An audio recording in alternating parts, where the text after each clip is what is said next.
بسم الله الرحمن الرحيم. ألف لام را، تلك آيات الكتاب وقرآن مبين. ربما يود الذين كفروا لو كانوا مسلمين. ذرهم يأكلوا ويتمتعوا ويلههم الأمل، فسوف يعلمون. وما أهلكنا من قرية إلا ولها كتاب معلوم. ما تسبق من أمة أجلها وما يستأخرون. وقالوا يا أيها الذي نزل عليه الذكر إنك لمجنون. لو ما تأتينا بالملائكة إن كنت من الصادقين. ما ننزل الملائكة إلا بالحق وما كانوا إذا منظرين. إنا نحن نزلنا الذكر وإنا له لحافظون. ولقد أرسلنا من قبلك في شيع الأولين. وما يأتيهم من رسول إلا كانوا به يستهزئون. كذلك نسلكه في قلوب المجرمين.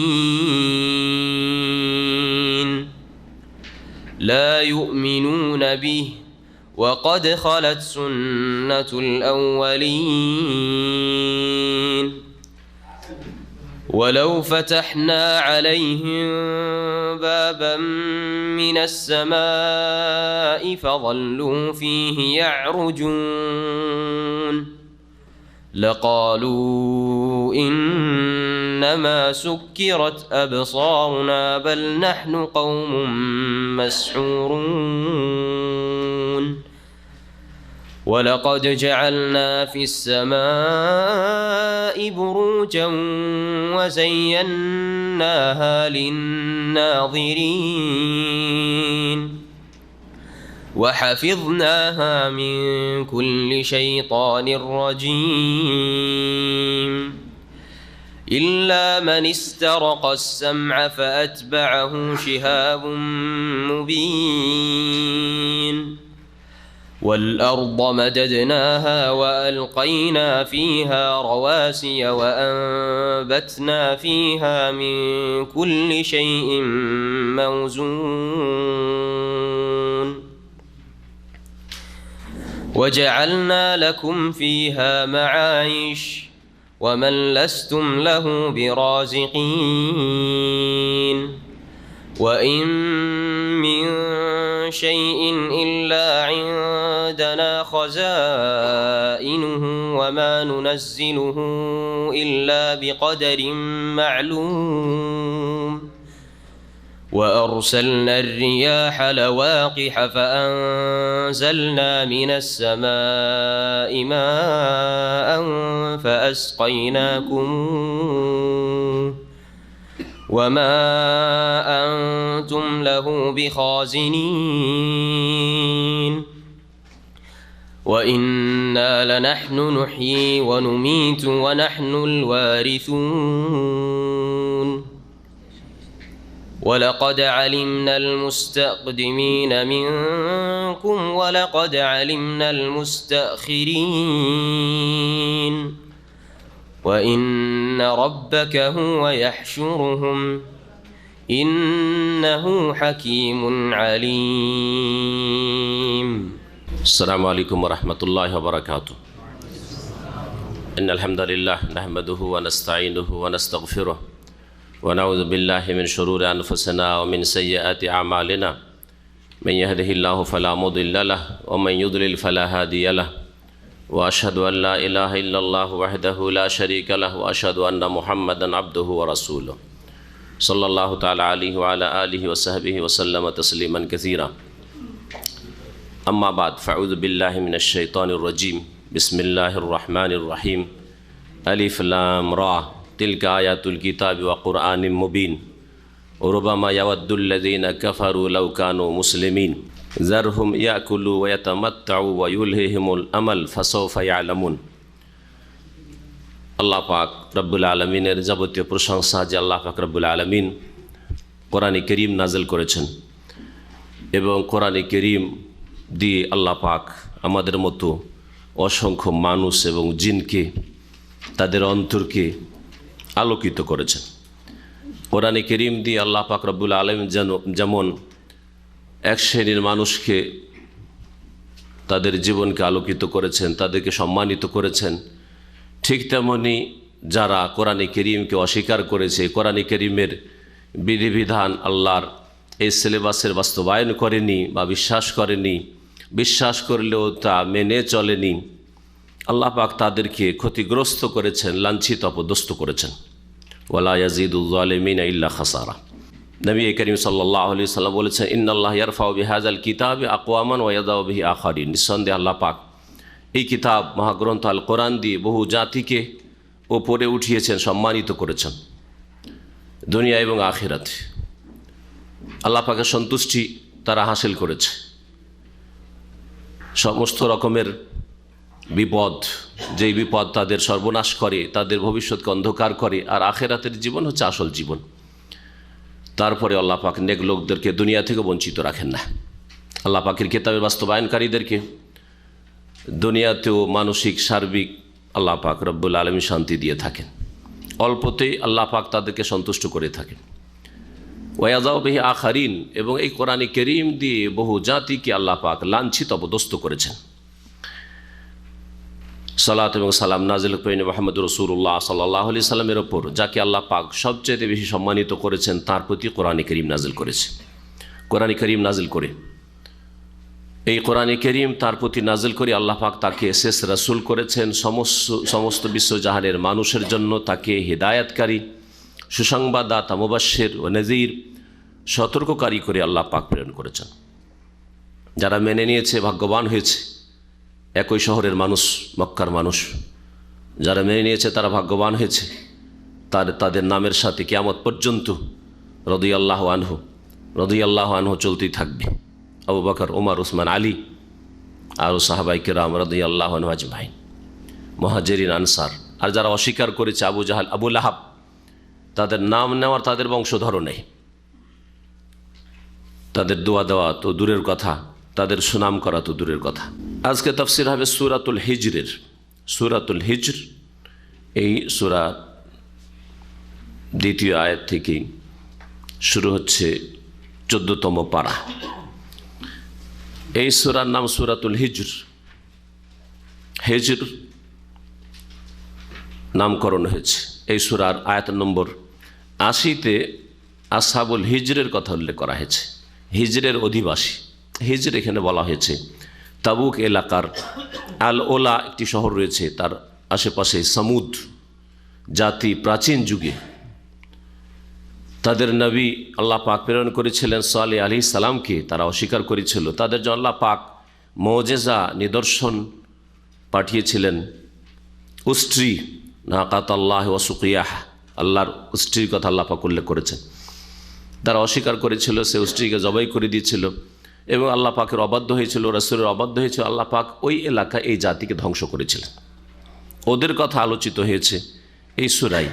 এই সূরা আয়াত নম্বর 80-তে ওয়ালাকাদ কাযযাবা আসহাবুল হিজরিল মুরসালিন, এই হিজর থেকেই নামকরণ হয়েছে সূরা হিজর। এই হচ্ছে এক হিজর। আর এক হিজর বলা হয় হিজরে ইসমাইলকে, যার অপর নাম হচ্ছে হাতিম। হিজরে ইসমাইলকে জানেন? হিজরে ইসমাইল কোন জায়গাটিকে বলা হয়? কাবার 4টি কোণার নাম রয়েছে। একটি হচ্ছে রুকনে শামি,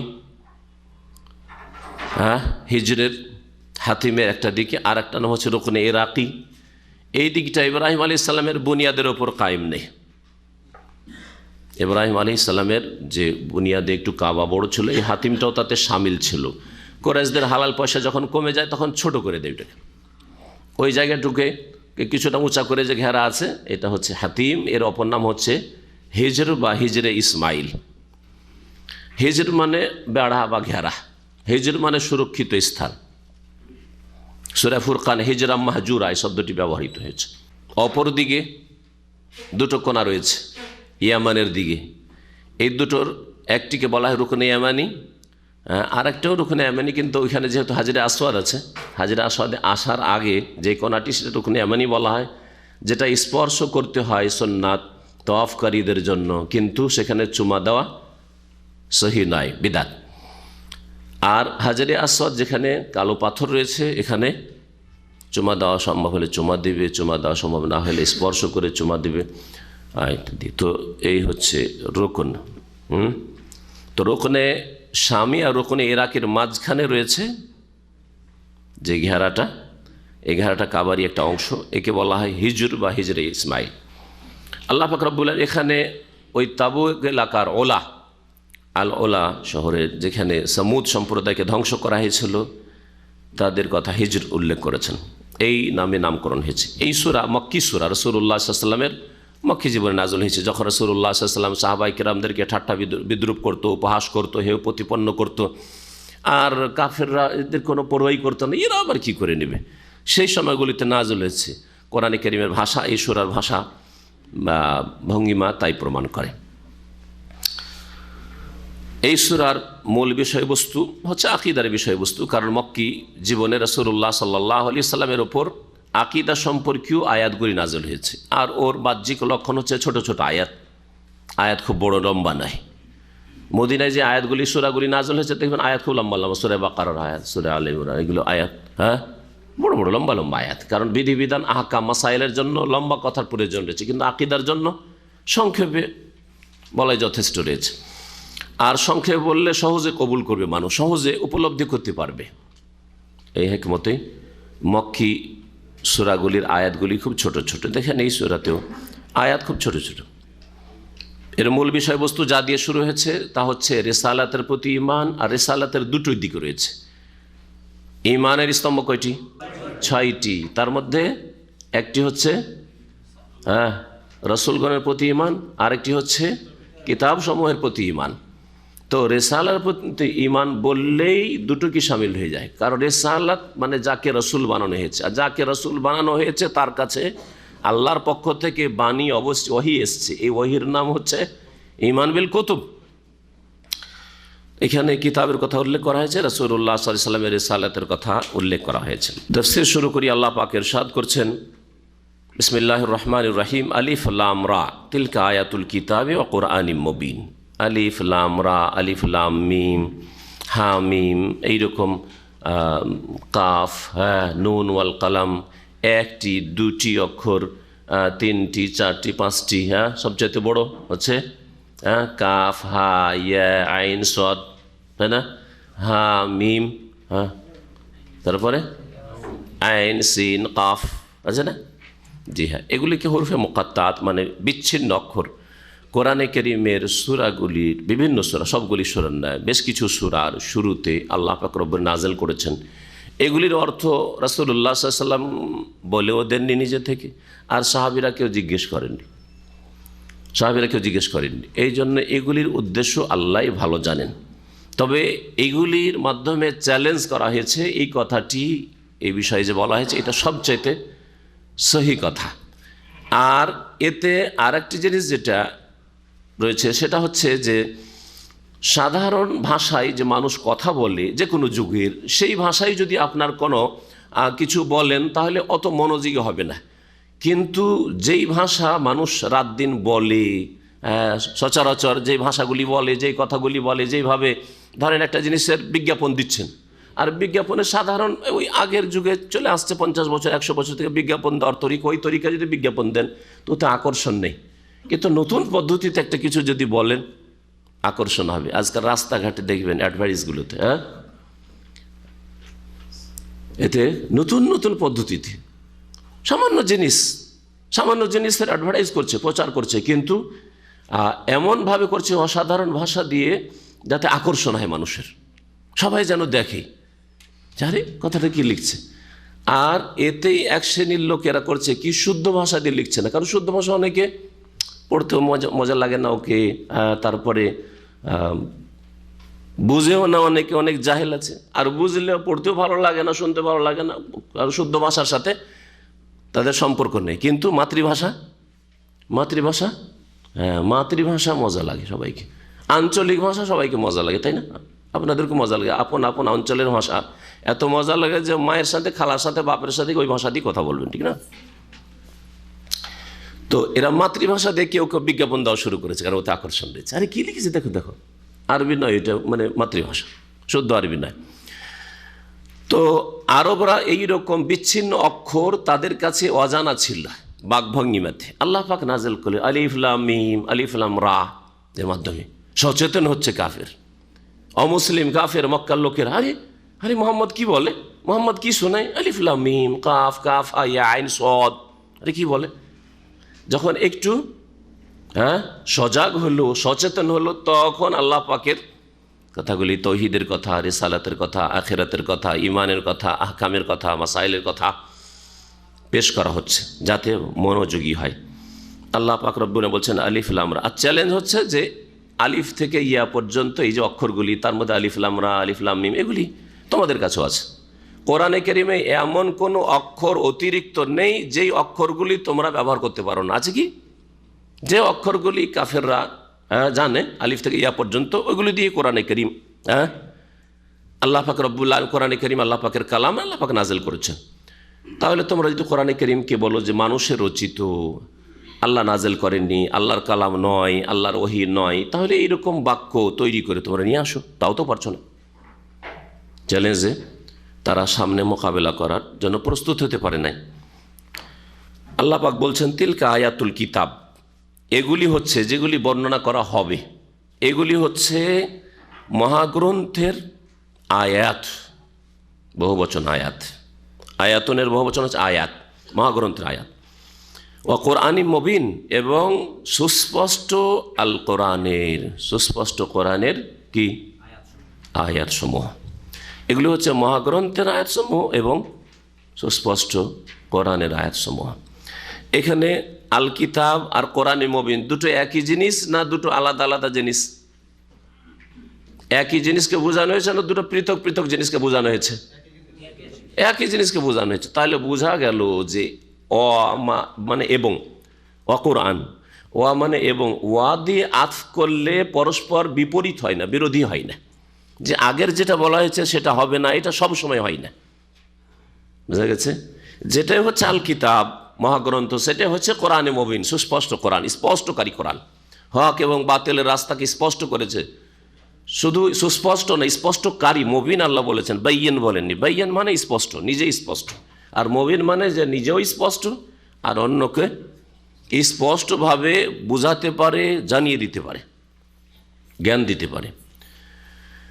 এখানে যেটাই কিতাব মহাগ্রন্থ সেটাই হচ্ছে কোরআনে মুবিন। এইরকমই তো আয়াত রয়েছে, কাদ জাআকুম মিনাল্লাহি নূরুন ওয়া কিতাবুম মুবিন, আল্লাহ পাকের পক্ষ থেকে কাদ জাআকুম, তোমাদের কাছে নিঃসন্দেহে আগমন করেছে, এসে গেছে, মিনাল্লাহ, আল্লাহর পক্ষ থেকে, নূরুন, নূর এসেছে, ওয়া কিতাবুম মুবিন, এবং স্পষ্টকারী কিতাব এসেছে, তাই না? তাহলে এইখানে কি ওই এই কায়দাটি চলবে না, এই নীতিটা চলবে না, যে যেটাই নূর সেটাই হচ্ছে কিতাব? চলবে কি না? তাহলে বোঝা, এই বহু মুফাসসিরগণ এটাই বলেছেন যে যেটা হচ্ছে কিতাবে মুবিন সেটা হচ্ছে নূর, মানে এখানে আল কোরআনকে কি বলা হয়েছে? নূর বলা হয়েছে। এটা হচ্ছে একটি তাফসীর। সুতরাং বিদআতপন্থীদের শব্দ দিয়েও, শব্দ দিয়ে, এই নূর দিয়েও এই দলিল পেশ করা যে নবী নূরের, নূর আগমন করেছেন মানে নবী নূরের, এটাও তাদের সাব্যস্ত হয় না। তারপরে যদি নূর মানে ধৈরেও দ্বিতীয় তাফসীর যে নূর মানে নবী, এখানে বোঝানো হয়েছে কাদ জাআকুম মিনাল্লাহি নূর, আল্লাহর পক্ষ থেকে নূর এসেছে মানে নবী এসেছেন, ও কিতাবুম মুবিন, এবং স্পষ্ট কিতাব এসেছে। নূর মানে নবী আর কিতাবে মুবিন মানে কোরআনে কারীম। তাহলে আল্লাহ পাক রব্বুল আলামিন এই নূর মানে হেদায়েতের নূর, হ্যাঁ, রাস্তা দেখাবার নূর, জান্নাতের পথের নূর। এই নয় যে শারীরিকভাবে নূর, হ্যাঁ, সৃষ্টিগতভাবে নূর, তিনি নূরের পয়দা, এই কথা তো বোঝানো হয়নি। যদি এই কথাই হয় যে তিনি সৃষ্টিগত, তাকে নূর দিয়ে পয়দা করা হয়েছে, তাহলে অন্য একটি আয়াত নয়, অনেকগুলি আয়াত রয়েছে যেখানে বলা আছে, হে নবী তুমি বলো ইন্নামা আনা বাশারুন মিসলুকুম, আমি তোমাদের মতো মানুষ ছাড়া আর কিছুই নই। তো বাশার এক জায়গায়, কয়েক জায়গায় বাশার, আর আরেক জায়গায় নূর মানে বলবেন নূর থেকে সৃষ্টি নবী। তাহলে কোরআনে কি দ্বন্দ্ব আছে? না আল্লাহ ভুলে গেছেন? এক জায়গায় এক কথা, আরেক জায়গায় আরেক কথা, হ্যাঁ? না জেনে শুনে আল্লাহ পাক রব্বুল আলামিন এইরকম পরস্পর বিরোধী কথা নিজের কিতাবে নাজিল করেছেন? এটা অসম্ভব, দুটোই অসম্ভব, তাই না? আল্লাহ পাক রব্বুল আলামিন আরেকটি আয়াতে কোরআনে কারীমকে নূর বলেছেন। কোরআনে কারীমকে কি বলেছেন? ওয়া আনজালনা ইলাইকুম নূরাম মুবিনা, তোমাদের উদ্দেশ্যে আমি স্পষ্টকারী নূর নাজিল করেছি। কি নাজিল করেছেন তাহলে? এখানে কি বোঝানো হয়েছে?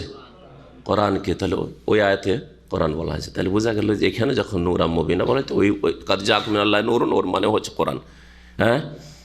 তারপরে যখন কোরআনে কারীমকে নূর বলা হইলে কোনো বিদাতি কথা বলে না কোরআন নূরের পয়দা, শুনেছেন? হ্যাঁ, না কোরআনকে মখলুক বলছে তারা, মুতাজিলাদের মতো, তাও তো বলছে না, তাই না? তো কোরআন নূরের নয়, কোরআন নূরের নয়। তারপর আল্লাহ বলছেন নূরাম মুবিনা, আমি স্পষ্টকারী নূর নাজিল করেছি। তাহলে এই নূর কোরআন কিসের নূর? কোরআন নূর আছে নাকি? হ্যাঁ, কোরআন নূর আছে, হেদায়েতের নূর আছে। সৃষ্টিগতভাবে কোরআন মখলুক না, কোরআন আল্লাহ পাকের সিফাত গুণ। আর কোরআনে কারীম নূর নয় এই অর্থে, হ্যাঁ, তার গুণের দিক থেকে হচ্ছে নূর, কি যে আলো দানকারী, হেদায়েত দানকারী। কোরআনে কারীমে হেদায়েত রয়েছে।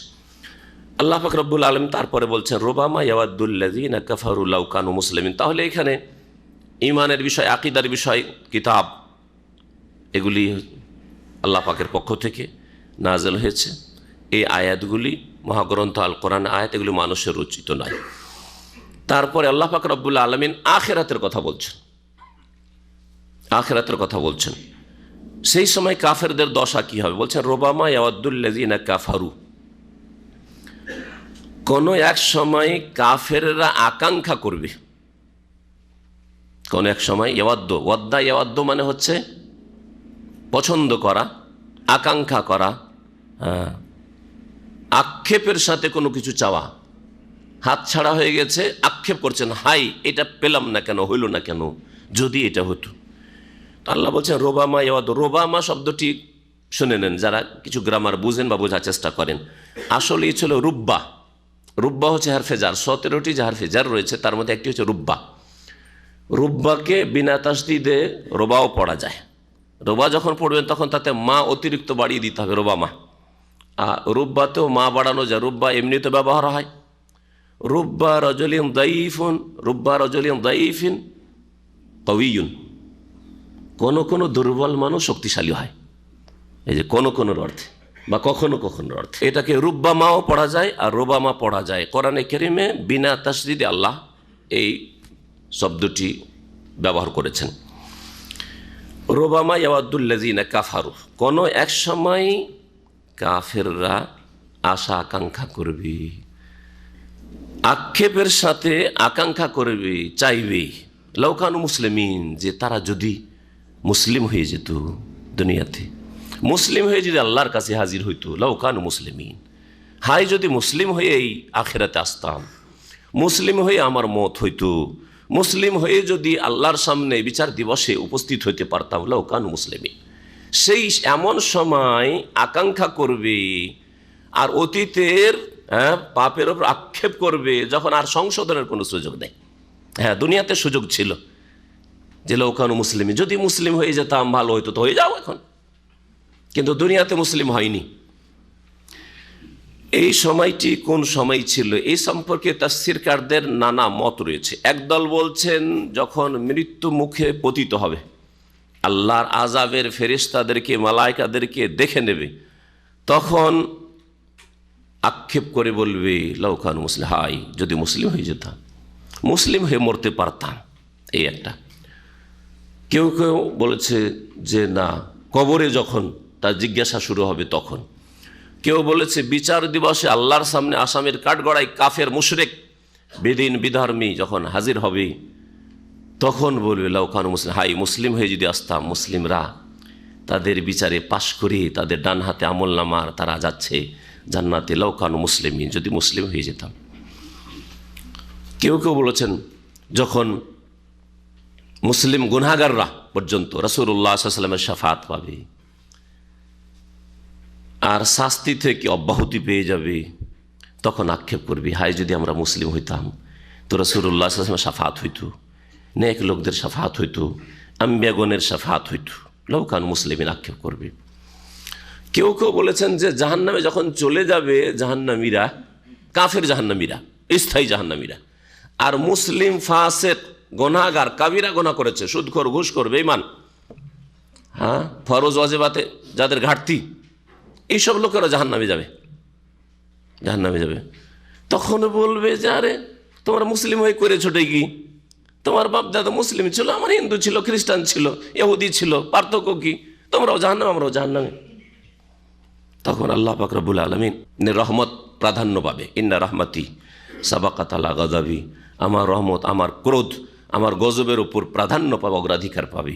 আল্লাহ পাক বলবেন যে আমার রহমতে মুমিন যারা তৌহিদ প্রতিষ্ঠা, মুমিন মানে মুশরিক আবার শিরকি আকীদার লোক না, সহি আকীদার তৌহিদ ছিল কিন্তু ফরজ ওয়াজিবে ঘাটতি ছিল, হারাম কাবিরা গুনাহ করে গেছে, জাহান্নামে জ্বলবে কিছুকাল, দীর্ঘকাল।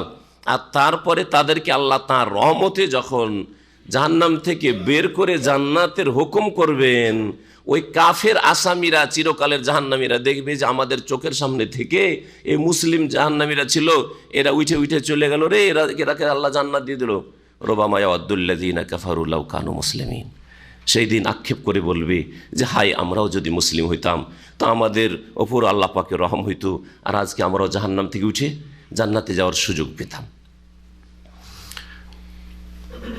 এই যতগুলি তাফসির করা হয়েছে এক একটি করে তাফসির না করে সবগুলি হইতে পারে, কারণ একাধিকবার, রুবামা মানে একবার শুধু হয় না, হ্যাঁ কোনো সময়, একাধিক সময় হইতে পারে। এই রুব্বা শব্দটি দুই অর্থে ব্যবহার হয়, পরস্পর বিরোধী, অধিকাংশের ক্ষেত্রে ব্যবহার হয়, আবার অল্প সময়ের ক্ষেত্রে ব্যবহার হয়। কি মানে, যদি বলেন রুব্বা রাজুলিন দাইফিন কাউইয়ুন, কখনো কখনো দুর্বল মানুষও শক্তিশালী হয়ে যায়, অসুস্থ তারপরে শক্তিশালী, তাই না, কখনো কখনো হয়, তো অল্পর অর্থ আসলো। আর কখনো অধিকাংশের অর্থ হয়, অধিকাংশ সময় এই অর্থ ব্যবহার হয়ে থাকে রুব্বা মানে। তো এখানে অল্প বা কিছু সময়ের অর্থে ব্যবহার হয়েছে। কোনো কোনো সময় এরকম হবে, এমন এক সময়গুলি আসবে যে সময়গুলিতে কাফের তামান্না করবে, আকাঙ্ক্ষা করবে, মনের কামনা বাসনা প্রকাশ করবে যে হায় লাউ কানু মুসলিমিন, তারা যদি মুসলিম হয়ে যেত।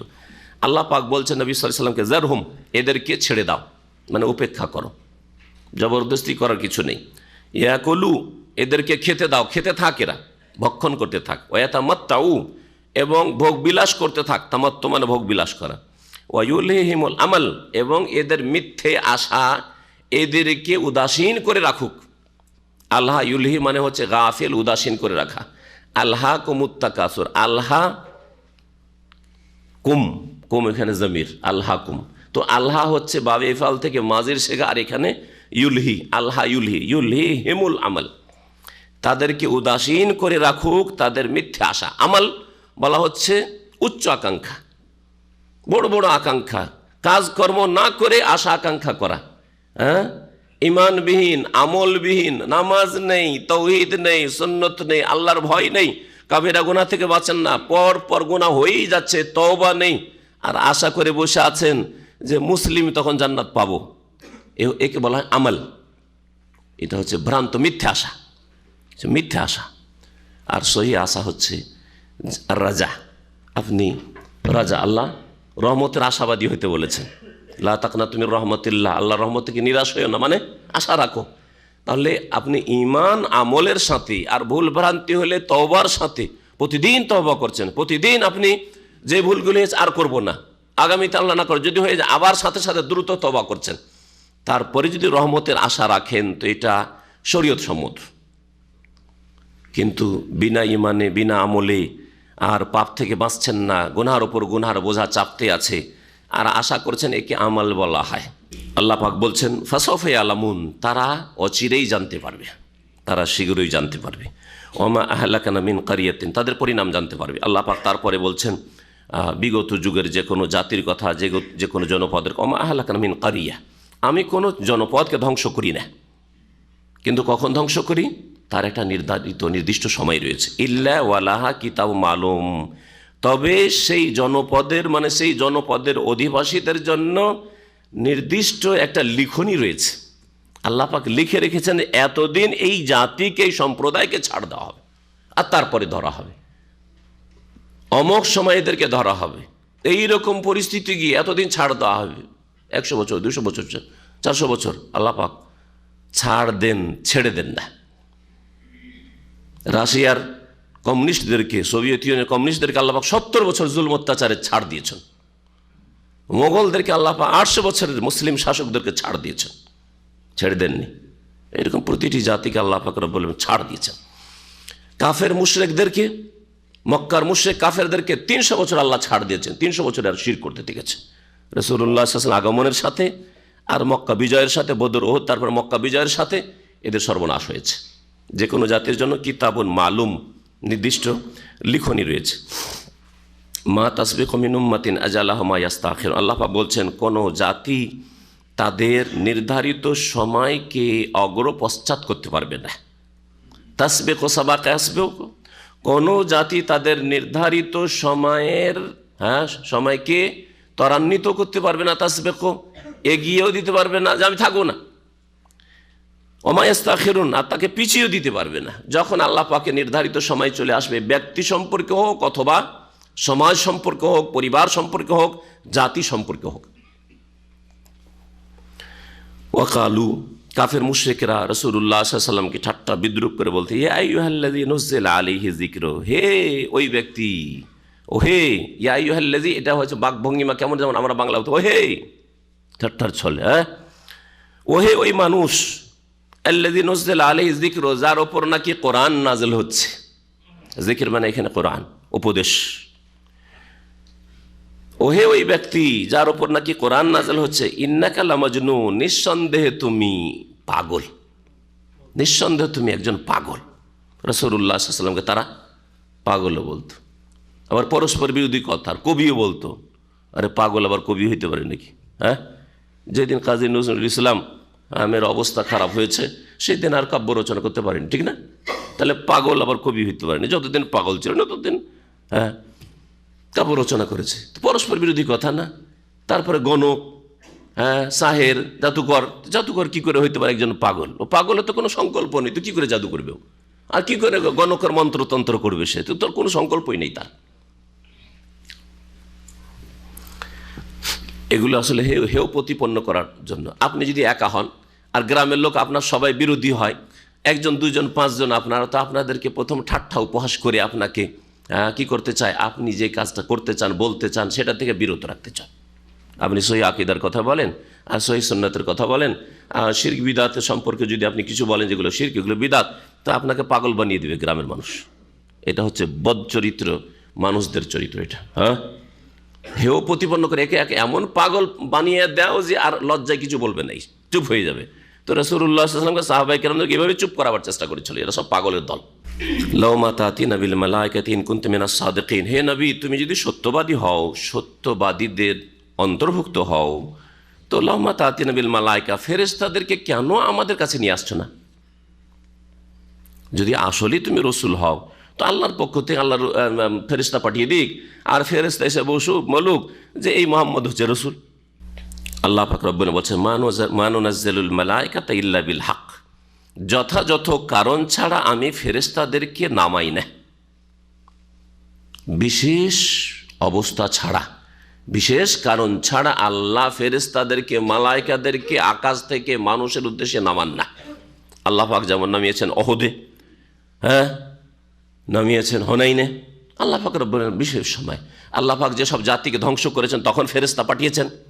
লূত আলাইহিস সালামের জাতিকে ধ্বংস করার জন্য আল্লাহ পাক ফেরেশতা পাঠাচ্ছেন। ফেরেশতা মেহমান হয়ে ইব্রাহিম আলাইহিস সালামের বাড়িতে আসছে, আবার ওখান থেকে যাচ্ছেন লূত আলাইহিস সালামের এলাকায়, এইভাবে আল্লাহ পাক যথাযথ কারণ বিল হক, যথাযথ কারণ ছাড়া আল্লাহ পাক এমনি এমনি ফেরেশতা চাইবে যে ফেরেশতা এসে সার্টিফাই করুক যে মোহাম্মদ হচ্ছে রসুল, তাহলে মানবো, এইরকম পাঠাবেন না। আর যদি আল্লাহ পাঠিয়ে দেন আর তারপরে না মানো, তোমাদের একজন না মানে, তো কোনো কল্যাণ নেই, তোমাদের ধ্বংস করে আল্লাহ ছাড়বেন। আর আল্লাহ তোমাদের উপর এখনো দয়া করতে চান, ধ্বংস করতে চান না।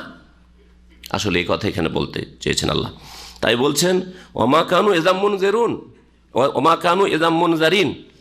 আর যদি এজান মানে যদি ফেরেশতা নেমে চলে আসে, তাহলে তাদেরকে ছাড় দেওয়া হবে না, তাদেরকে ছাড় দেওয়া। ফেরেশতা চলে আসলো, বলল তাদেরকে হ্যাঁ যে কোরআন সত্য, নবী সত্য, মুহাম্মদ সাল্লাল্লাহু আলাইহি ওয়াসাল্লাম নবী হচ্ছেন, আর তারপরে কেউ মানলে না, ওমা কানু এজাম মুনজারিন, তাহলে তাদেরকে আর ছাড় দেওয়া হবে না, অবসর দেওয়া হবে না।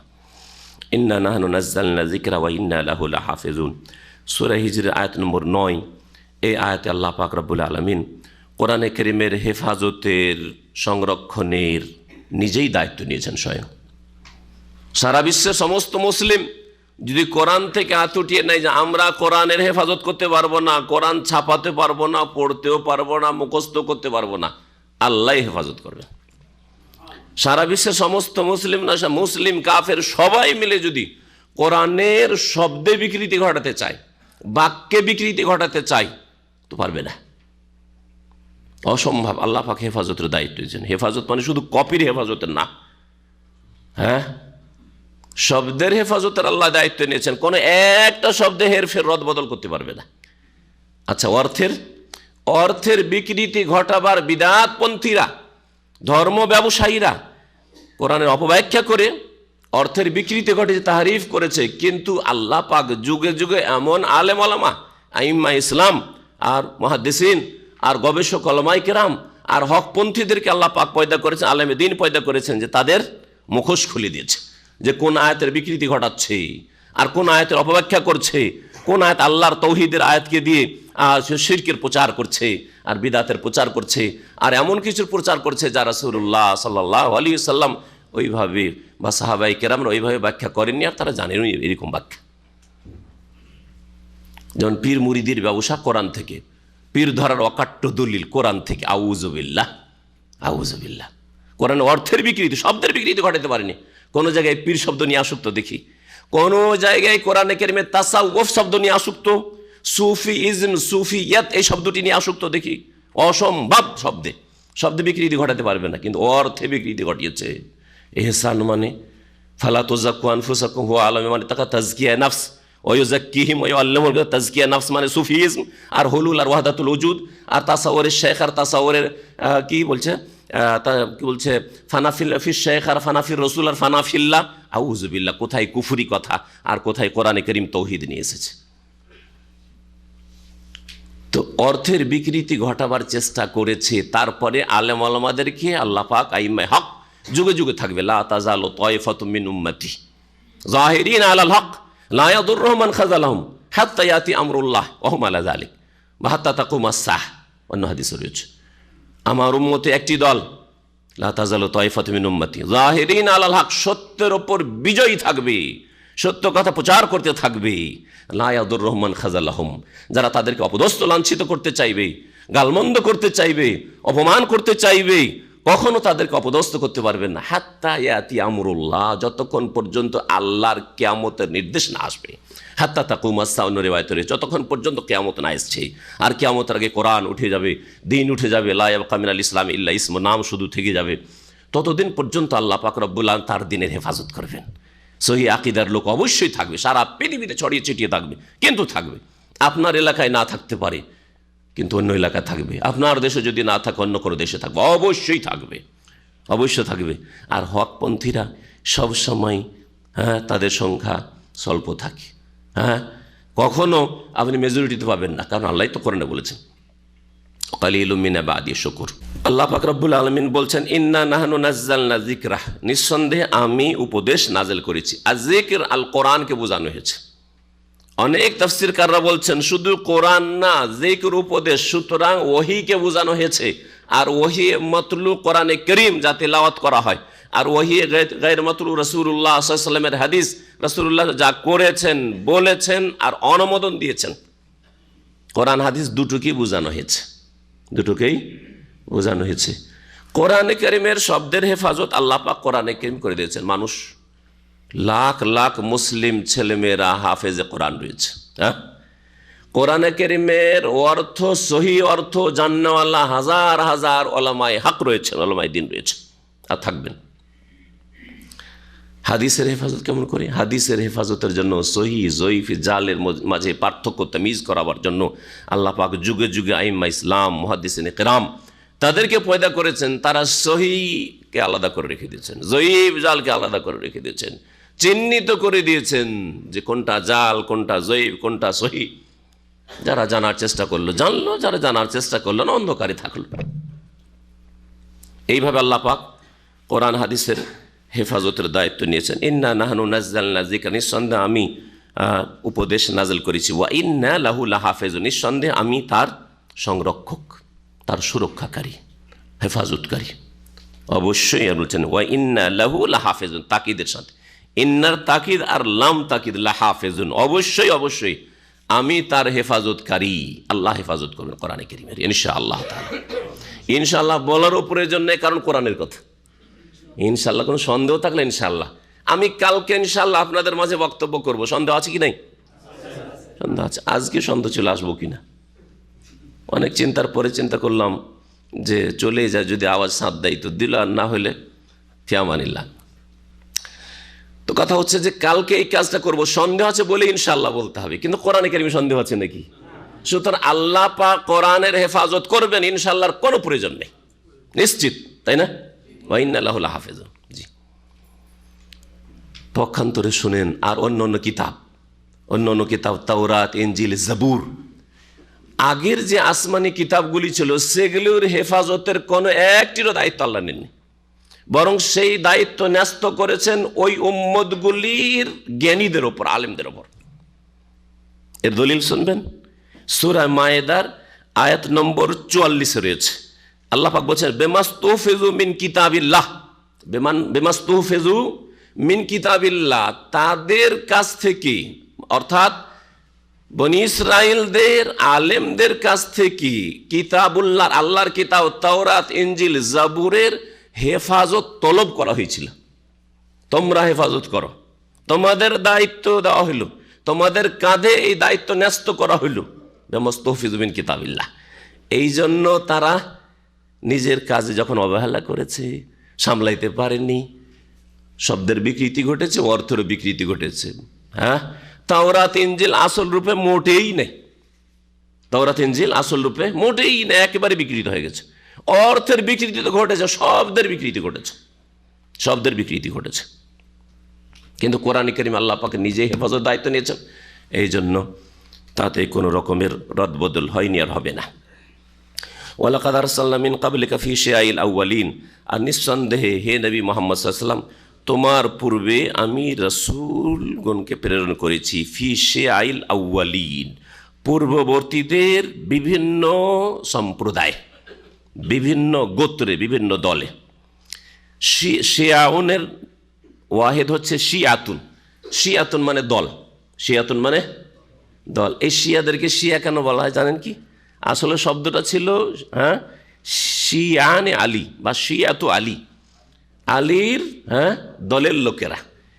তারা প্রথম দিকে আলী রাদিয়াল্লাহু তাআলা আনহুর সাথে ছিল, তাদের প্রথম যুগের মানুষরা, তারা এই ভ্রান্ত আকীদাই ছিল না, এই শিরকি আর কুফরি আকীদাই ছিল না। তারা সাহাবায়ে কেরামদেরকে গালমন্দ করতো না। কিন্তু যখন তাদের প্রথম ইখতিলাফ শুরু হইল, আলী রাদিয়াল্লাহু তাআলা আনহুর সাথ যারা দিয়েছিলেন তারা বলতেন নাহনু শিয়াতু আলী, আমরা হচ্ছি আলী রাদিয়াল্লাহু আনহুর দলের লোক, অন্যরা অন্য দলের লোক। উদাহরণস্বরূপ মুআবিয়া রাদিয়াল্লাহু তাআলার লোক। তো এইভাবে বলা হতো। তারা কোনো সাহাবীকে গালও দিতেন না, আর আবু বকর, ওমর, উসমানের খেলাফতকে তারা অস্বীকার করতেন না। কোনো এইরকম বেদিনী ছিল না, আর গোমরাহি তাদের ছিল না। কিন্তু আলী রাদিয়াল্লাহু তাআলার জীবদ্দশায় একটি দল বেরোলো, তারা বলে যে না, আলীর মধ্যে অসাধারণ ক্ষমতা রয়েছে, আলী আমাদের এলাহ, আলী আমাদের এলাহ। এই চরমপন্থী যখন বেরোলো, জানতে পারেন আলী রাদিয়াল্লাহু তাআলা আনহু। তখন তার এক খাস ভক্ত ছিল কাম্বার, যার নামে এখানে আব্দুর রাজ্জাক বিন কাম্বার আনসারী কাম্বার মসজিদ আছে এখানে।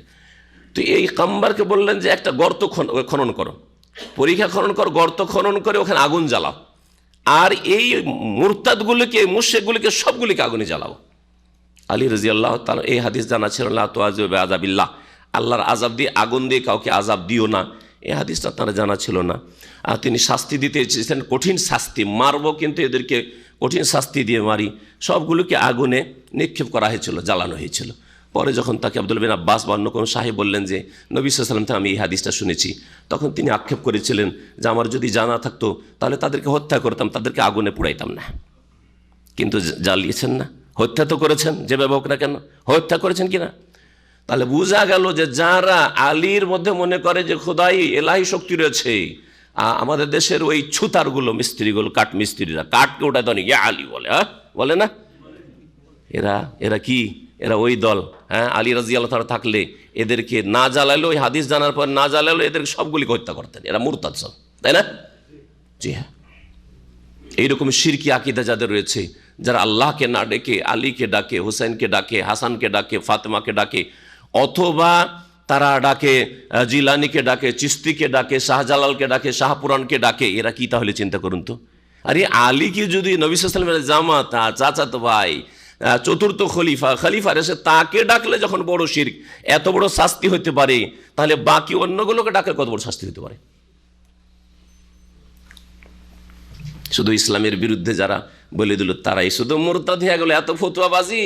আর ওই ফতুয়াটা কে দিবে যে ধর্মের নামে যারা মুরতাদ হয়ে বসে আছে, এমন বাতিল ধর্ম বিশ্বাস করে আর পালন করে, যেই ধর্মে মুরতাদ হয়ে বসে আছে, ইসলাম বিমুখ হয়ে বসে আছে।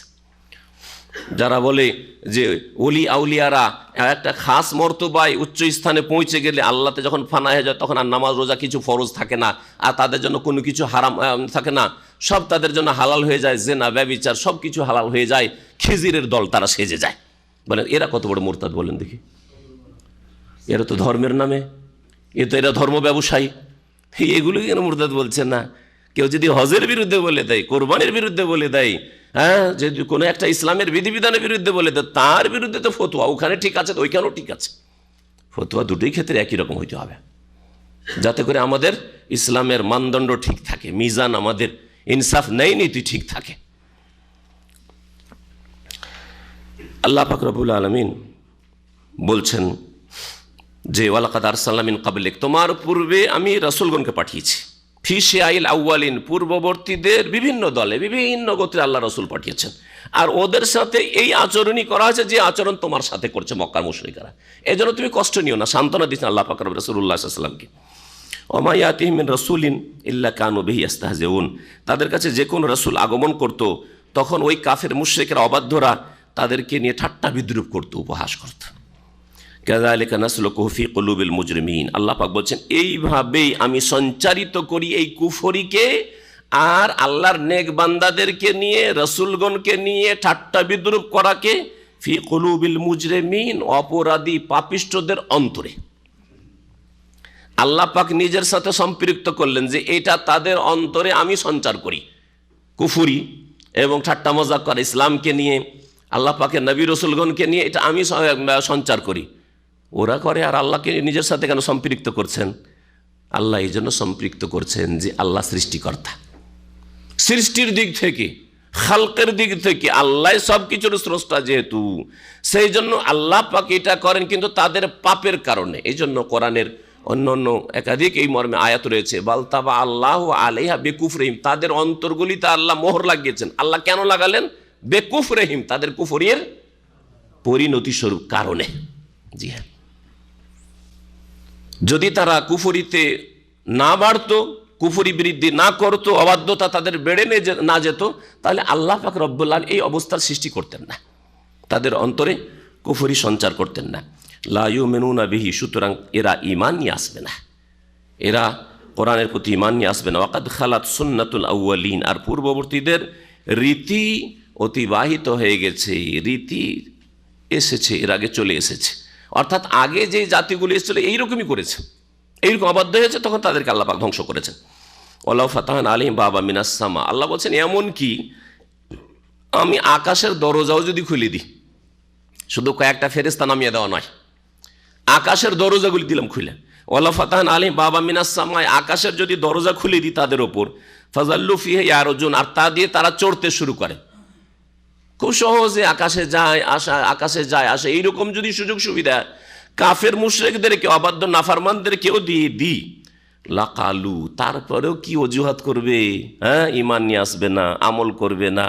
বেনামাজিকে যদি চান্স দেওয়া, যাও আকাশে ঘুরে এসো, যাও, তারপরে নামাজ পড়বে না, কারণ আল্লাহ পরকালে বিশ্বাস নেই। যতই অলৌকিকত্ব আল্লাহ দেখাক না কেন, যতই অসাধারণ কিছু আল্লাহ পাক দেখিয়ে দিক আর দিয়ে দিক না কেন, যারা ঈমান আনবে না, যারা আমল করবে না, আল্লাহ কথাই বলছেন। ফাজাল্লু ফিহি ইয়ারজুন, তাতে তারা চড়তে থাকলো, কিন্তু তারপরে কি বলবে জানো? বলছে লাকালু, অবশ্যই তারা বলবে ইন্নামা সুক্কিরাত আবসারুনা, আমাদের নজর বন্ধ করে দেওয়া হয়েছে। আমি খুব সহজ ভাষা দিয়ে তর্জমা করলাম। জাদু যারা দেখাইতে আসে, গ্রামে গঞ্জে জাদু দেখাইতে আসে না, জাদু দেখাইতে আসে, আসার পরে সুবহানাল্লাহ, এমনিতেও দেখতাম যে রসগোল্লা খাওয়াচ্ছে, অথবা একটা ম্যাচেসের মধ্যে থেকে বিড়ি সিগারেট বের করে দিচ্ছে, দেখালো যে দেখো ম্যাচেস আছে, হ্যাঁ, দিয়া সলাই, আর তারপরে তাতে একবার বিড়ি, একবার সিগারেট, একবার কি দেখাচ্ছে, রসগোল্লা সবকে খাওয়াচ্ছে, মাটির গুলি থেকে বানাইলো আর রসগোল্লা খাওয়াচ্ছে, দেখেছেন? দেখেন নাই? আচ্ছা, তারপরে একবার জবাই করে দিল, সুবহানাল্লাহ, ছোটোকালে জবাই করে দিল, তখন মনে মনে কান্না শুরু করে, হাই রে, ছেলেটাকে জবাই করে দিল, মরে যাবে, আর মরেই গেল, ছেলেটা চিৎকার করছে। আমি নিজের কথা বলছি, বুঝতাম না ওইসব যে আসলে এগুলো আসলে নজর বন্ধ করা। হ্যাঁ, তো এগুলোকে আমাদের আঞ্চলিক ভাষা বলে নজর বন্ধ করা, নজর দৃষ্টি আর বন্ধ করে দেওয়া, মানে আপনার নজরে কি করা হয়েছে? হ্যাঁ, দৃষ্টিভ্রম ঘটানো হয়েছে, দৃষ্টিভ্রম ঘটানো আসলে যেটাকে বলা হয়। তো সাক্কারা ইউসাক্কির আরবিতে মানে বন্ধ করা, আজকাল এই শব্দটা ব্যবহার করা, আমি মনে করতাম এটা একেবারে তাদের মাতৃভাষা, কিন্তু শুদ্ধ ভাষা, কোরআনের ভাষা। বলে সাক্কিরিল বাব, জানে না?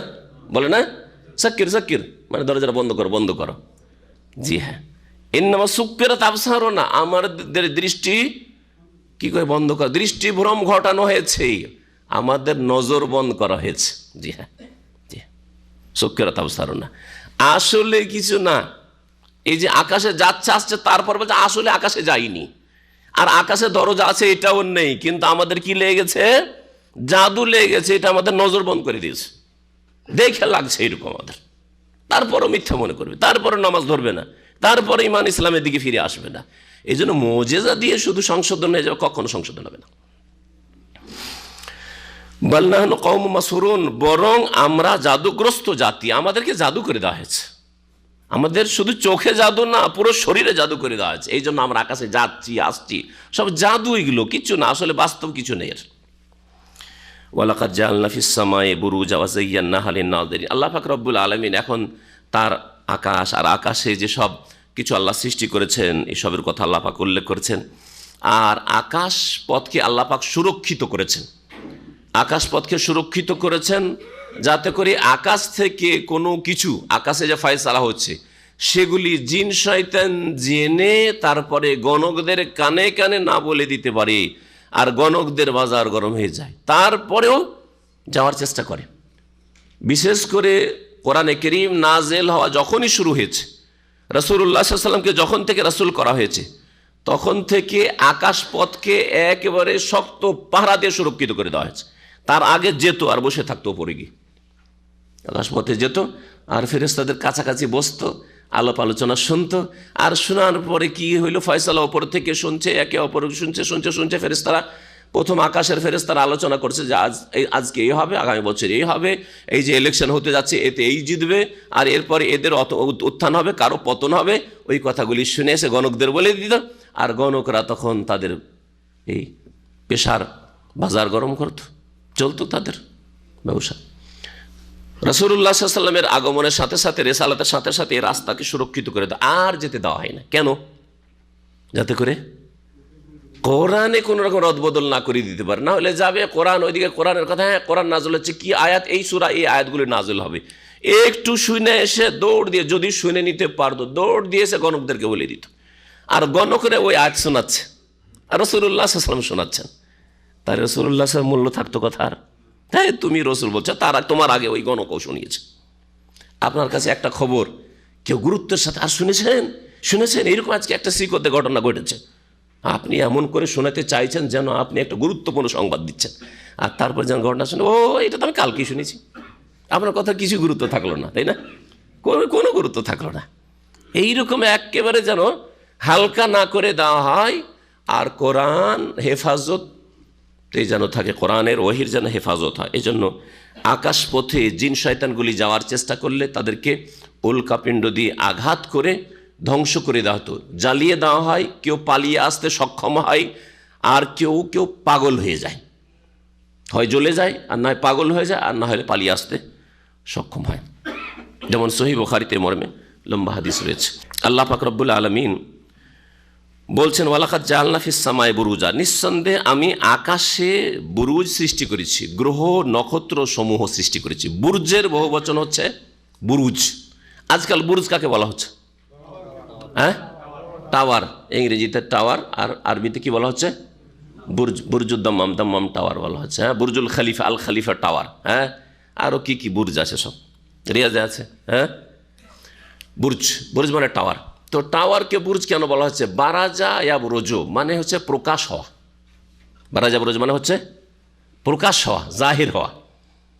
আর টাওয়ার গোটা শহরের মধ্যে প্রকাশ পায়, দূর দূর থেকে দেখতে পাওয়া যায়, রে এইটা হচ্ছে অমুক টাওয়ার, এটা হচ্ছে অমুক হোটেল, তাই না? দূর থেকে দেখা যায়। এই জন্য টাওয়ারগুলিকে আজকাল বুরজ বলা হচ্ছে। এই জাহির হওয়া, প্রকাশ করা বা প্রকাশ হওয়া, এই অর্থে যেহেতু বারাজিম, সেই জন্য মহিলাদের বেহায়া বেপর্দা হওয়াকে তাবাররুজ বলা হয়েছে কোরআন ভাষায়।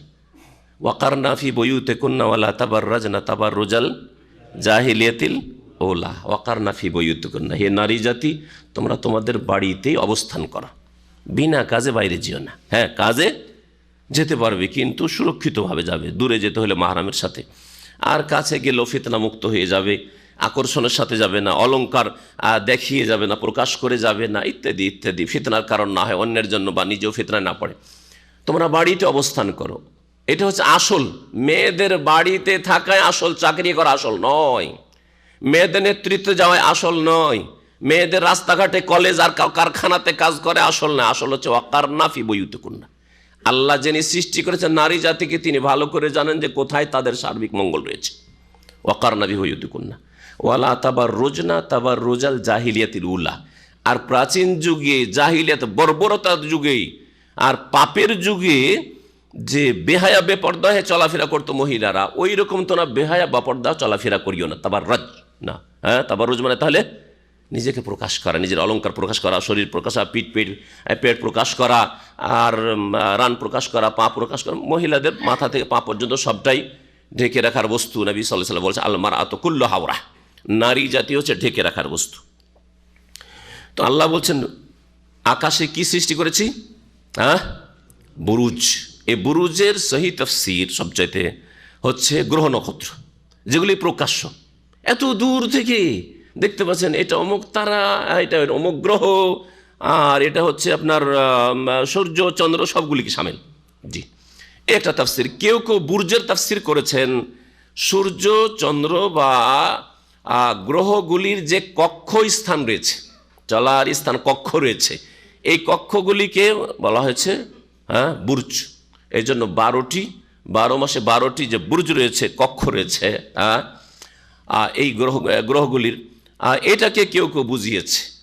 আর এই বুরজ মানে রাশি হয়। রাশি কয়টি রয়েছে জানেন কি রাশি সম্পর্কে? 12টা রাশি, ওই রাশিগুলিকে বুঝিয়েছে। জি, কিন্তু এগুলি তাফসীর এখানে নেই। এখানে বুরুজ, কোরআনের ভাষায় বুরুজ। তাবারাকাল্লাযী জাআলা ফিস সামায়ে বুরুজা, সূরা ফুরকানে বলেছেন, আকাশ আল্লাহ বুরুজ তৈরি করেছেন, মানে প্রকাশ্য আল্লাহ পাক রব্বুল আলামিনের সৃষ্টিগুলি, সূর্য চন্দ্র গ্রহ নক্ষত্র, এগুলিকে বোঝানো হয়েছে, যেগুলি প্রকাশ হয়ে রয়েছে। ওয়াযায়্যান্নাহা লিন-নাযিরিন, এবং দর্শকদের জন্য সেগুলিকে সুসজ্জিত করেছেন, এগুলিকে সুসজ্জিত করেছেন, এগুলিকে সাজিয়েছেন, দেখতে পাচ্ছি আমরা। তাহলে জিনত হচ্ছে গ্রহ নক্ষত্র সূর্য চন্দ্র, এগুলি হচ্ছে জিনত, এগুলোকে বোঝানো হয়েছে। আর যদি কক্ষ হইতো বা রাশি হতো, তাহলে কেমন করে জিনত হবে? ওয়াহাফিজনাহা মিন কুল্লি শাইতানির রাজিম, আর এগুলির সুরক্ষা করেছি।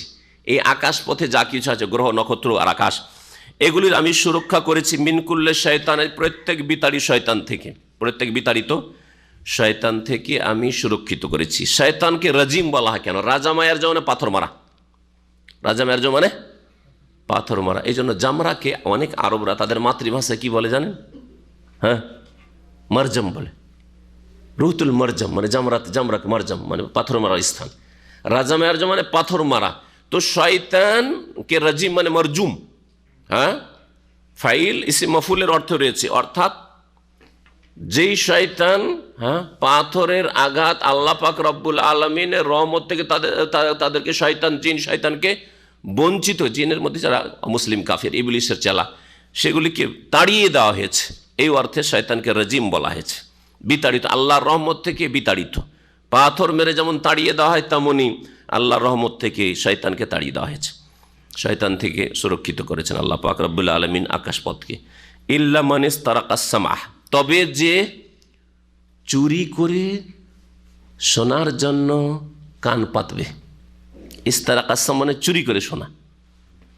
দুজন আপনারা আলোচনা করছেন কিছু এদিকে আর ওইদিকে কান লাগিয়ে কেউ শুনছে, এটা হচ্ছে ইস্তিরাকুস সামাহ, কান লাগিয়ে শোনার চেষ্টা করা। তো এরা ওই শয়তানগুলো কান লাগিয়ে শোনার চেষ্টা করে যে কি ফেরেশতারা উপরে আলোচনা করছে। যখনই ওরা চেষ্টা করে চুরিয়ে শোনার, ফাতবাহু শিহাবুম মুবিন, তখন স্পষ্ট উল্কাপিণ্ড তাদের পশ্চাৎ ধাবন করে, তাদের পিছু করে। আতবাইদ মানে পিছে ধাওয়া করা। জি হ্যাঁ। ওয়াল আরদা মাদাদনাহা, এবং জমিনকে সম্প্রসারিত করেছি। ওয়াল কাইনা ফিহা রাওয়াসি, আর তাতে স্থাপিত করেছি আমি আল্লাহ এই জমিনে রাওয়াসি। রাওয়াসি মানে জাবাল মানে কি? পাহাড়, হ্যাঁ, পর্বত। জেবাল বহু বচন, আর রাসিয়াতনের বহু বচন হচ্ছে রাওয়াসি, পর্বতমালা, বড় বড় পাহাড় পর্বত আল্লাহ পাক রব স্থাপিত করেছেন। ও আম্বাতনা ফিহা মিন কুল্লি শাইইন মাওজুন, আর তাতে আমি উদ্গত করেছি প্রত্যেক বস্তু থেকে সুপরিমিতভাবে। মাওজুনুন ওজন থেকে, যে ওজন করা হয় সুপরিমিত। কতটা ওজন? 5 কিলো, মানে 5 কিলো, হ্যাঁ, পরিমাণ জানা আছে। এখানে মওজুন মানে সুপরিমিত। আল্লাহ পাক রব্বুল আলামিন প্রত্যেক বস্তুকে উদ্গত করেন, যে উদ্ভিদ, ঘাস, পাত, ফসল, যা কিছু আল্লাহ পাক উদ্গত করেছেন তা হচ্ছে সুপরিমিত।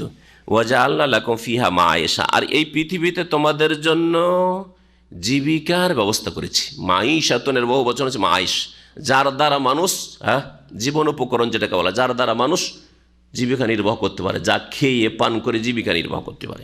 আমাল্লাস্তুম লাহু বিরাজিকিন, এবং ওইসব তোমাদের জন্য রিজিকের ব্যবস্থা করেছি, মাঈশা জীবন উপকরণ ব্যবস্থা করেছি, এবং ওই সব লোকদের জন্য বা ওই সব সৃষ্টির জন্য ব্যবস্থা করেছি যাদেরকে তোমরা রিজিক দাও না, আমি আল্লাহ দিই।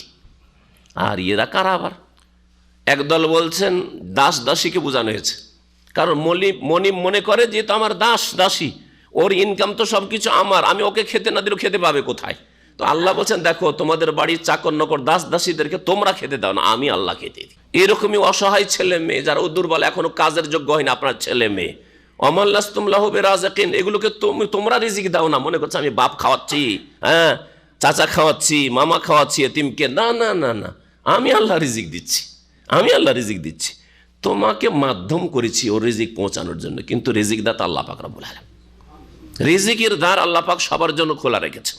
আর একটি তাফসীর হচ্ছে চতুষ্পদ জন্তু। কেউ কেউ বলেছেন না, চতুষ্পদ জন্তু তো গৃহপালিত পশু, মানুষ বাড়িতে যেসব পোষে, গরু, ছাগল, উট, এগুলিকে খাওয়াই, বলছে তোমরা খাও না, আমি আল্লাহ খাওয়াই, ওই খাদ্যের ব্যবস্থা আমি করি। ওয়াইম মিন শাইইন ইল্লা ইনদানা খাজ, এমন কোন সৃষ্টি নেই যে যার ভান্ডার আমার কাছে নেই। আল্লাহ বলছেন এমন কিছু নেই যার ভান্ডার আমার কাছে। তাহলে আল্লাহ পাক রব্বুল আলামিন এই কথা বলছেন এমন কোন মানুষ নেই যার রিজিকের ভান্ডার না নেই। মানুষ ছাড়াও এমন কিছু নেই সারা পৃথিবীতে, আল্লাহ ছাড়া সব কিছু সেই, সবার রিজিক। গাছপালা রিজিকের ব্যবস্থা, গাছের জন্য যে রসের প্রয়োজন হবে, হ্যাঁ, আপনার শস্য ক্ষেত খামারের জন্য যে রসের প্রয়োজন, পানির প্রয়োজন হবে, সব কিছু রিজিক আল্লাহর কাছে আছে। ইল্লা ইনদানা খাজাইনহু, তার খাজানা ভান্ডার আমার কাছে রয়েছে, আল্লাহ বলছেন। তাহলে আল্লাহর কাছে আপনার আমার ছেলে মেয়েদের রিজিক আছে, আপনি কেন নিজের কাঁধে চাপিয়ে নিচ্ছেন মূর্খামি করে, আর বলছেন আমি খাওয়াইতে পারবো না, সেজন্য আমার 2টো ছেলে মেয়ে যথেষ্ট, একটি যথেষ্ট। এর চাইতে বড় গুমরা আর কি আছে, যার আল্লাহর ভরসাই নেই, যে নিজে আব্দুর রাজ্জাক না হয় নিজেই রাজ্জাক হয়ে বসে আছে, নিজেই নাকি রিজিক দাতা হয়ে গেছে, আল্লাহর নাম নিজে কেড়ে নিয়েছে। হ্যাঁ, তাগুত নয়, লা হাওলা ওয়ালা কুওয়াতা ইল্লা বিল্লাহ। যদি কেউ মনে করে যে আমি আমার ছেলে মেয়েকে আমি রিজিক দিচ্ছি, তো তাগুত, সে আল্লাহর নামে নিজের জন্য কেড়ে নিল। সেও তো মুখে বলছে না, কিন্তু কাজে বলছে, তার বিশ্বাসে বলছে যে আমি খাওয়াচ্ছি, সেজন্য পারবো না আমি ছেলে মেয়ে মানুষ করতে, সেজন্য আমি ছেলে মেয়ে নিই না। আল্লাহ বলছেন যে আমি একসাথে দিয়ে দিই না, একসাথে দিয়ে দিলে পাপের কাজে ব্যবহার বেশি শুরু হয়ে যাবে। ওয়ালাউ বাসাতাল্লাহু রিজকা লিইবাদি লাবাগাউ ফিল আরদ। অন্য আয়াতে আল্লাহ বলছেন বান্দার জন্য, মানব জাতির জন্য আল্লাহ রিজিক যদি প্রশস্ত করে দেন, আমাকে আল্লাহ পাক যে 2-4 হাজার দিচ্ছেন, যদি আমাকে কোটি কোটি দিয়ে দেন, তো লাবাগাউ ফিল আরদ, গোমরাহ হওয়ার আশঙ্কা রয়েছে, পথভ্রষ্ট হওয়ার আশঙ্কা রয়েছে, সীমা লঙ্ঘনের আশঙ্কা, জুলম অত্যাচারের আশঙ্কা রয়েছে। লাবাগাউ ফিল আরদ, পৃথিবীতে বিপর্যয় সৃষ্টি করে ফেলতো, জুলম অত্যাচার করত। আল্লাহ পাকের কথা সত্য। কাউকে যদি আল্লাহ অভাবে রাখেন, শুকরিয়া আদায় করবেন যে এটি কল্যাণ আছে, আলহামদুলিল্লাহ, ঠিক না? আল্লাহ বলছেন এই কথা যে বেশি করে দিলে ক্ষতি ছিল, তোমাকে যেটা দিয়েছি ওতে তোমার কল্যাণ আছে। আর অনেক লোক জুলম অত্যাচার করে ধন সম্পদের কারণে, অথবা নেতৃত্বের বলে, ক্ষমতার বলে, জনের বলে, ইত্যাদি ইত্যাদি। আল্লাহ বলছেন ওমানুনাজ্জিলুহু, আর আমি তা সরবরাহ করি না, তা নাজেল করি না, ইল্লা বিকাদারিম মালুম, তবে নির্ধারিত পরিমাণে, যখন যতটা প্রয়োজন হয় ওই নির্ধারিত পরিমাণে আমি দিয়ে থাকি। আল্লাহ নির্ধারিত পরিমাণে দেন।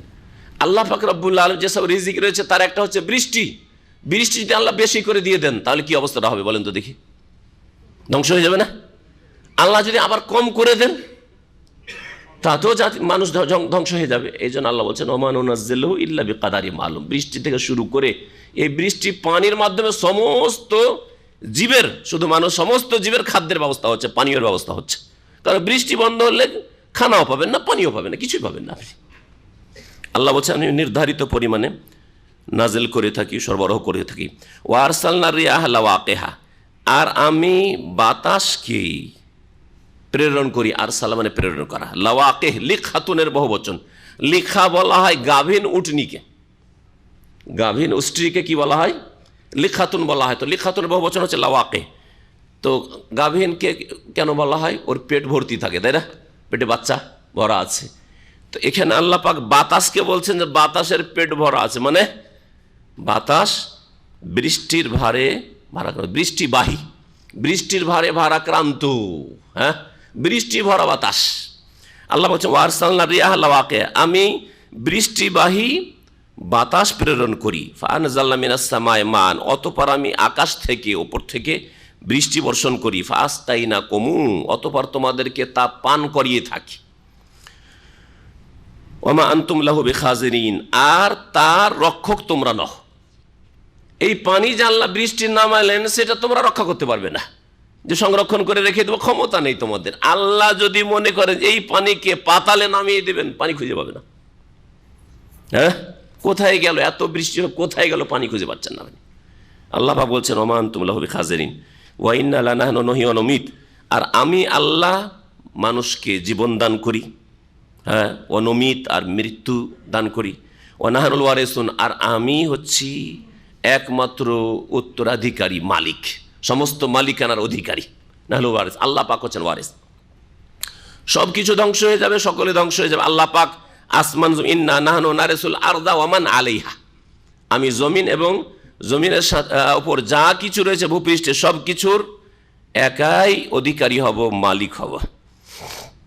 ওয়ালাকাদ আলিমনাল মুস্তাকদিমিনা মিনকুম ওয়ালাকাদ আলিমনাল মুস্তাখিরিন, আর আমি নিঃসন্দেহে জানি তোমাদের মধ্যে যারা অগ্রগামী। ওয়ালাকাদ আলিমনাল মুস্তাখিরিন, নিঃসন্দেহে আমি জানি তোমাদের মধ্যে যারা পশ্চাৎগামী, যারা এগিয়ে আছে আর যারা পিছিয়ে আছে। কারা, কি বুঝিয়েছেন?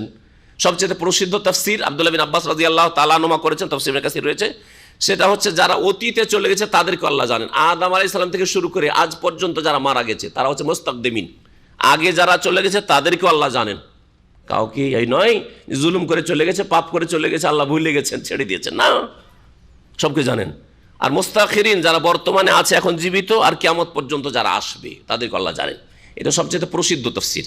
আর কেউ কেউ বলেছেন ওয়ালাকাদ আলিমনাল মুস্তাকদিমিনা ফিত তাআত, নেকির কাজে কারা অগ্রগামী তাদেরকে আল্লাহ জানেন। আর কেউ পশ্চাৎগামী, কে পেছন দিকে হয়ে নামাজের টান, পিছা টান, তাদেরকে আল্লাহ জানেন। কে আগের দিকে আগ্রহের সাথে নামাজ পড়ে, আর কে নিরুপায় হয়ে, বাধ্য হয়ে, সমাজের চাপে, পরিবারের চাপে, অথবা যে কোনো কারণে দুনিয়ার গরজে ইবাদত বন্দিগি করে, সবকে আল্লাহ জানেন কি অগ্রগামী আর কি পশ্চাৎ, ইবাদত বন্দিগির ক্ষেত্রে, তাআত আনুগত্যের ক্ষেত্রে। আর কেউ কেউ এই আয়াতকে ফিট করেছেন ওই সব মুনাফিকদের ওপর যারা নামাজ পড়তে আসতো পিছন দিকে থাকতো, আবার পিছন দিকে তাদের পিছনে মহিলারা আছে, মহিলার পাশে দাঁড়াবে, পুরুষদের কাতার আগে হইতো, তারপরে মহিলাদের কাতার, তো মহিলাদের পাশাপাশি দাঁড়ায়, সামনের দিকে যাবে না। এইরকম যাদের অন্তরে বদনিয়ত রয়েছে, অন্তরে রয়েছে কুপ্রবৃত্তির রোগ, মারজু শাহওয়াত, কুপ্রবৃত্তির রোগ, ওদেরকে দেখবেন যে ক্লান্ত হয়ে থাকলেও লেডিস মার্কেটে ঘোরাঘুরি, মহিলা মার্কেটে ঘোরাঘুরি, ক্লান্ত হয়ে থাকবে, হ্যাঁ, ও বাসাতে এসে আরাম করবে না, জানে যে এই সময়টা বিভিন্ন হাসপাতাল থেকে বা বিভিন্ন ক্লিন কোম্পানি থেকে ওই মেয়েরা বাসে করে করে বাজারে আসে আর শপিং করে, ওখানে এসে ধর্ণা দিচ্ছে, দেখছে। আউযুবিল্লাহ, ওদেরকে আল্লাহ জানেন, ওদেরকে আল্লাহ জানেন, জি হ্যাঁ, সবকে আল্লাহ জানছেন যে কি কি করছো। ওয়াইন্না রব্বাকা ইয়াহশুরুহুম, আর হে নবী মুহাম্মদ সাল্লাল্লাহু আলাইহি ওয়াসাল্লাম, তোমার প্রতিপালক তাদেরকে একত্রিত করবে। ইন্নাহু হাকিমুন আলিম, নিঃসন্দেহে তিনি হচ্ছেন প্রজ্ঞাবান আর সর্বজ্ঞ, সব কিছুই জানেন। আজকে এখান থেকে আমার তাফসীর শেষ করছি। এরপরে ইনশাআল্লাহ তাআলা আদম আলাইহিস সালামের সৃষ্টি সম্পর্কে তাফসীর আগামী সপ্তাহে শুরু করব। আল্লাহ পাক রব্বুল আলামিন আমাদের যেন দুনিয়ার বালা মুসিবত থেকে বাঁচিয়ে রাখেন, আখিরাতের বিপদ থেকে আল্লাহ যেন বাঁচিয়ে রাখেন। আল্লাহ আমাদের সকলকে জান্নাতুল ফিরদৌস যেন দান করেন। আল্লাহ পাক রব্বের সমস্ত ফিতনা থেকে, সমস্ত রকমের ব্যাধি থেকে, সমস্ত রকমের বিপদ আপদ থেকে মুক্ত রাখেন।